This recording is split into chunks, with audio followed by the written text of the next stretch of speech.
بسم اللہ الرحمن الرحیم۔ السلام علیکم۔ ایک مرتبہ حضرت علی رضی اللہ عنہ اور حضرت فاطمہ رضی اللہ عنہ رسول اکرم صلی اللہ علیہ وسلم کو ملنے کے لیے آپ کے گھر تشریف لے گئے۔ حضرت علی رضی اللہ عنہ فرماتے ہیں، جب ہم نبی کریم صلی اللہ علیہ وسلم کی خدمت میں حاضر ہوئے تو دیکھا کہ نبی کریم صلی اللہ علیہ وسلم رو رہے ہیں۔ جب ہم نے آپ صلی اللہ علیہ وسلم کی حالت دیکھی، عرض کیا، یا رسول اللہ، آپ صلی اللہ علیہ وسلم، میرے ماں باپ آپ صلی اللہ علیہ وسلم پر قربان ہوں، آپ کو کس چیز نے رلایا ہے اور کس بنا پر آپ صلی اللہ علیہ وسلم رو رہے ہیں؟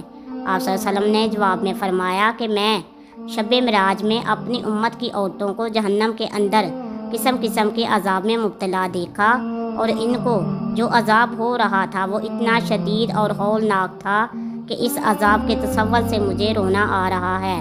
اور اس کے بعد آپ صلی اللہ علیہ وسلم نے اس کی وضاحت فرمائی کہ میں نے جہنم کے اندر عورتوں کو کس کس عذاب میں مبتلا دیکھا۔ چنانچہ آپ صلی اللہ علیہ وسلم نے فرمایا، میں نے ایک عورت کو دیکھا کہ وہ اپنے بالوں کے ذریعے جہنم کے اندر لٹکی ہوئی ہے اور اس کا دماغ ہانڈی کی طرح پک رہا ہے۔ میں نے دوسری عورت کو جہنم میں اس طرح دیکھا تو وہ زبان کے بال لٹکی ہوئی ہے۔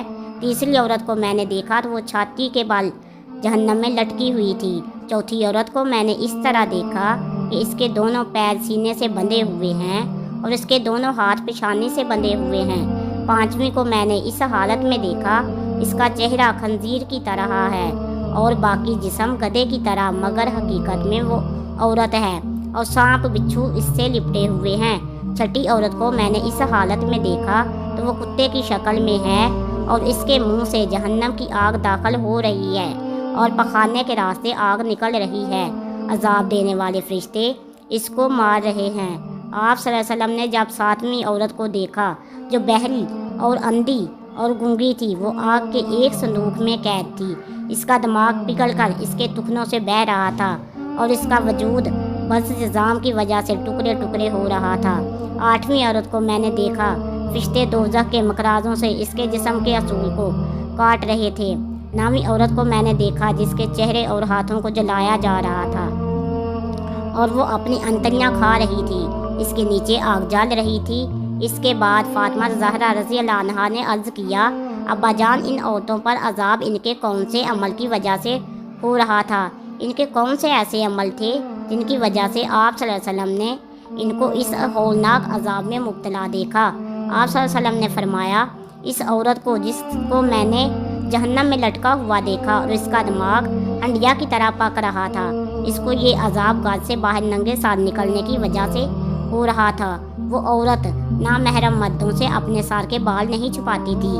دوسری عورت جس کو آپ صلی اللہ علیہ وسلم نے دیکھا کہ زبان کے بال جہنم میں داخل ہوئی ہے، وہ عورت زبان درازی سے اپنے شوہر کو تکلیف دیا کرتی تھی۔ تیسری عورت جس کو آپ صلی اللہ علیہ وسلم نے دیکھا، وہ اپنی چھاتی کے بال لٹکی ہوئی ہے، وہ عورت جو شادی شدہ ہونے کے باوجود دوسرے مردوں سے ناجائز تعلق رکھتی تھی۔ چوتھی عورت جس کو آپ صلی اللہ علیہ وسلم نے اس حالت میں دیکھا کہ اس کے دونوں پیر اس کے سینے سے بندھے ہوئے ہیں اور دونوں ہاتھ ساتھ سے بندھے ہوئے ہیں، اس کے بارے میں آپ صلی اللہ علیہ وسلم نے فرمایا، جو دنیا میں جنابت اور حیض سے پاک نہیں رہتی تھی اور نماز میں سستی کیا کرتی تھی۔ پانچویں عورت جس کو آپ صلی اللہ علیہ وسلم نے اس حالت میں دیکھا کہ اس کا چہرہ خنزیر کی طرح ہے اور باقی جسم گدھے کی طرح ہے، اور یہ وہ عورت ہے جس کو جھوٹ بولنے اور چغلی کھانے کی وجہ سے عذاب ہو رہا تھا۔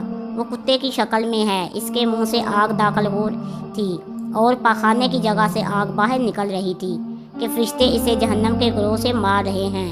اس کے بارے میں آپ صلی اللہ علیہ وسلم نے فرمایا، اس عورت کو یہ عذاب دو گناہوں کی وجہ سے ہو رہا تھا، ایک حسد کرنے کی وجہ سے اور دوسرا احسان جٹلانے کی وجہ سے۔ یہ دونوں گناہ ایسے ہیں جو مردوں کے اندر بھی پائے جاتے ہیں۔ اگر مرد گناہ کریں گے تو مردوں کو بھی یہی عذاب ہوگا۔ ساتویں عورت جو اندھی، گونگی اور بہل تھی، یہ عورت تھی جو اولاد زنا سے پیدا کر کے اپنے شوہر سے منسوب کرتی تھی۔ آٹھویں عورت جس عورت کو جسم کو مکراز سے کاٹا جا رہا تھا، وہ عورت تھی جو اپنے آپ کو دوسرے مردوں کے سامنے پیش کرتی تھی۔ عورت کا چہرہ اور بدن جل رہا تھا اور وہ اپنی انتڑیاں کھانے میں مصروف تھی۔ 10ویں عورت اپنے ہی وجود کو کاٹ کاٹ کر کھا رہی تھی۔ وہ لوگوں کے لیے زیب زینت کیا کرتی تھی، اور پھر یا رسول صلی اللہ علیہ وسلم نے فرمایا ہلاکت ہے اس عورت کے لیے جس نے اپنے شوہر کو ناراض کیا، اور خوش نصیب ہے وہ عورت جس نے اپنے شوہر کو راضی کیا۔